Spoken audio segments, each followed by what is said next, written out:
પ્રકૃતિની વરિયાળી છે। આ વરિયાળીમાં અમે ગાયનું ગોબર, ગૌમૂત્ર, દૂધ, ઓળ અને છાશ વગેરેનો ઉપયોગ કરીને તૈયાર કરેલી છે।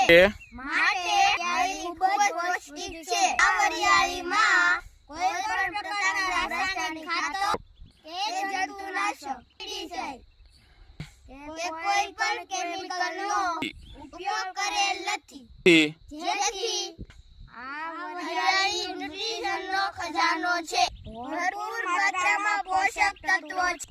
ઉનાળામાં ઠંડક આપતી છે। માટે પ્રાકૃતિક વરિયાળી ખાવાનો આગ્રહ રાખો। શ્રી ગૌ પ્રાકૃતિક ફાર્મ, મીઠાપુર, લખી, તાલુકો ધારી।